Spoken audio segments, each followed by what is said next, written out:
Dan saudara, skuad Garuda akan menjalani laga penting demi membuka peluang lolos langsung ke putaran final Piala Dunia 2026. Jai Itzes dan kawan-kawan harus menang melawan Arab Saudi. Strategi apa yang harus diterapkan dan bagaimana harapan para pendukung timnas? Kami akan membahasnya bersama analis sepak bola, sudah ada Bung Kusnaini, dan juga supporter timnas di Arab Saudi sudah ada Bang Farhan Habib. Dan juga ada mantan penyerang timnas Zainal Arif. Selamat petang semuanya, terima kasih sudah berbagi di Kompas Petang. Selamat petang Cynthia, selamat petang ya, Farhan. Saya ke Mas Farhan dulu. Kang Gus. Mas Farhan, ini Anda sedang menuju ke stadion, sedang di bus. Boleh diceritakan seperti apa antusias teman-teman di sana, Mas Farhan? Kami dari warga negara Indonesia yang berada di Kota Madinah sedang dalam perjalanan menuju ke stadion di Jeddah untuk melangsungkan pertandingan malam nanti, Mbak. Ada berapa orang di bus yang akan menyaksikan bersama Anda? Kurang lebih kita dari warga negara Indonesia beserta beberapa jamaah umrah juga, ada 4 bis berangkat ke Stadion King Abdullah Sport Stadium. Oke, boleh dong seruan dari teman-teman di bus? Indonesia, Indonesia, Indonesia, Indonesia, Indonesia.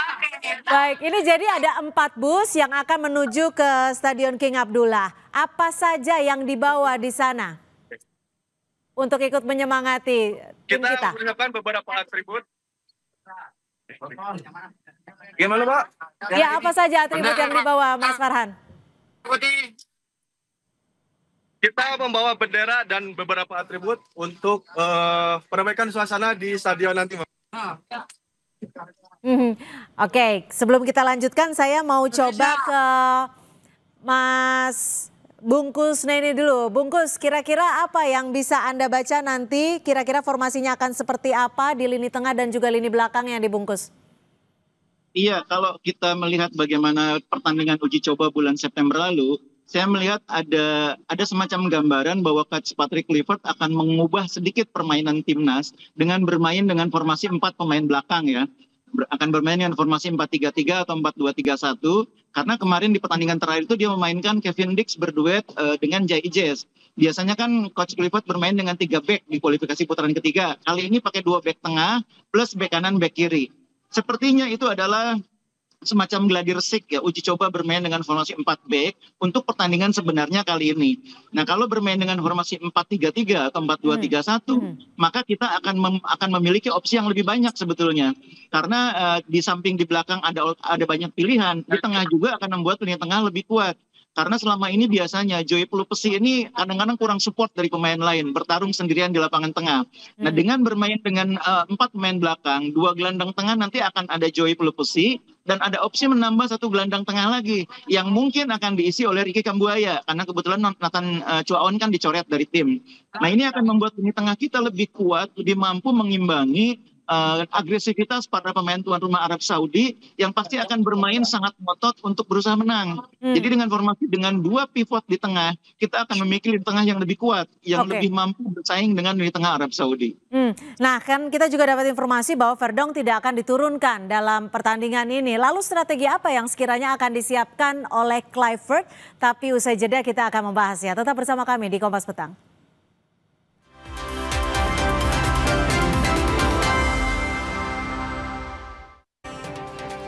Saya akan lanjut ke Bang Zainal Arif. Bang Zainal, sebagai mantan pemain, biasanya apa sih yang menjadi pertimbangan dari pelatih untuk menentukan pemain-pemainnya?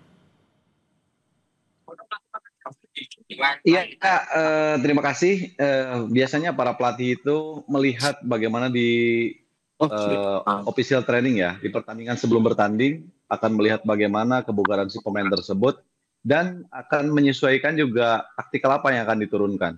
Seperti yang disampaikan tadi Mas Kusnaini bahwa double pivot kemungkinan ini bisa terjadi dan menyimpan posisi Etam sebagai pre-roll-nya di situ. Bisa Etam, bisa Kambuaya. Tapi ini strategi yang menurut saya sih cukup efektif ya. Ketika nanti timnas mengandalkan back four yang selama ini juga cukup kuat dan kita sudah teruji ya. Sudah bisa mengantisipasi bola-bola atas. Di sana juga ada Jai Itzes juga cukup baik dalam mengendalikan bola-bola atas. Jadi timnas kita saya pikir juga harus bisa lebih kuat dalam hal penguasaan bola. Bungkus, kalau Anda melihatnya sama seperti itu atau seperti apa? Lalu bagaimana dengan nantinya peran Kambuaya? Apakah akan langsung dimasukkan sebagai starter atau akan masuk di ini kedua? Iya, menarik bagaimana melihat perkembangan Ricky Kambuaya di 2 laga terakhir ya. Nah, saya pikir dengan 2 penampilannya yang sangat baik di 2 laga terakhir, dia akan menjadi salah satu kandidat di posisi starter. Tadi saya sudah menggambarkan bahwa salah satu opsinya adalah memainkan Ricky Kambuaya berduet dengan Joy Pelopesi sebagai double pivot. Tapi betul kata Kang Abo tadi, Jainal Arif, bahwa Ricky Kambuaya itu bisa juga main di belakang striker.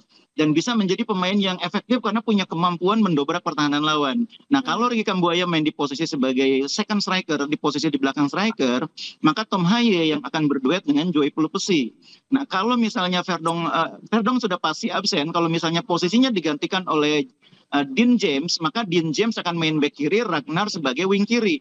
Tapi kalau misalnya back kiri diisi oleh Sen Patinama, maka Dean James bisa main juga sebagai wing kiri karena Dean James ini punya daya eksplosif yang bagus untuk main dari sisi sayap. Itu yang saya bilang tadi.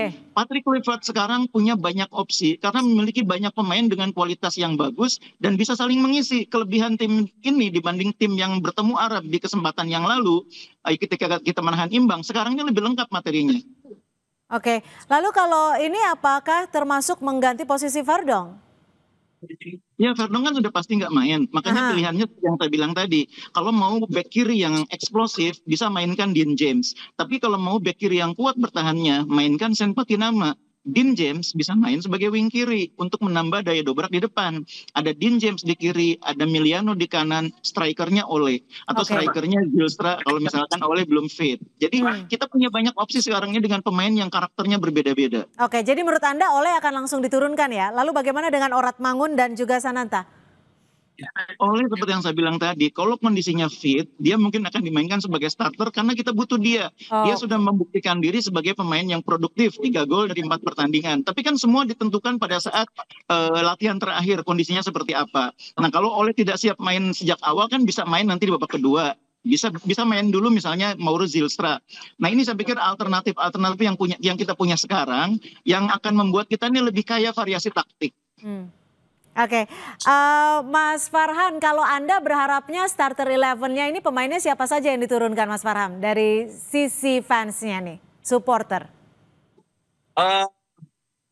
Kalau dari kami untuk starter, kita berharap Oleh bisa main ya. Oke, yang lain? Kita berharap Oleh bisa main dan juga untuk kiper kita berharap juga Martin Pes bisa bermain. Seperti itu, Mbak.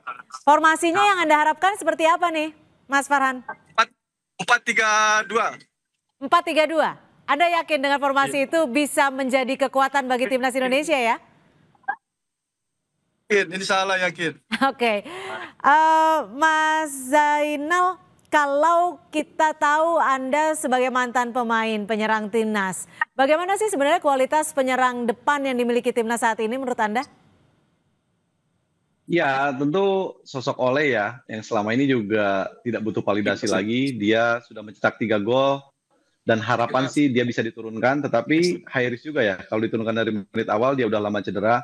Tapi saya masih tetap punya keyakinan dengan striker yang lain, ada Miliano juga, terus juga kita tidak bisa melupakan Ramadan Sananta, yang sudah bermain juga cukup apik di Liga Malaysia bersama Brunei Darussalam. Jadi pilihan opsi yang tadi disampaikan oleh Mas Kus ini lebih enak ya, lebih pas, tinggal menyesuaikan lawan yang mana yang mesti dihadapi. Seperti Arab Saudi, dia mempunyai para pemain yang begitu cepat, dia mengandalkan bola-bola atas, dan di sini juga kita tidak kekurangan stok pemain yang mungkin bisa diandalkan di pertandingan nanti. Oke, terakhir Bungkus, kalau Anda melihatnya permainan 3 back atau 4 back, singkat saja, prediksi skornya seperti apa? Tentunya kita berdasar pada pertandingan uji coba terakhir yang saya anggap sebagai gladiresik ya. Kemarin dalam 2 pertandingan terakhir uji coba kan mainnya selalu dengan 4 back. Jadi sangat mungkin kali ini 4 back lagi. Cuma mungkin bukan 4-3-2 ya. 4-2-3-1 mungkin ya. Karena kalau 4-3-2 artinya kita kena kartu merah itu. Baik. Oke, tentunya menjadi harapan kita bersama. Stamina timnas baik, hasilnya juga baik. Garuda tetap di dadaku. Terima kasih Bung Kasno ini dan juga Mas Farhan. Doa kami ya untuk supporter di sana untuk membantu timnas kita dan juga Mas Zainal. Terima kasih.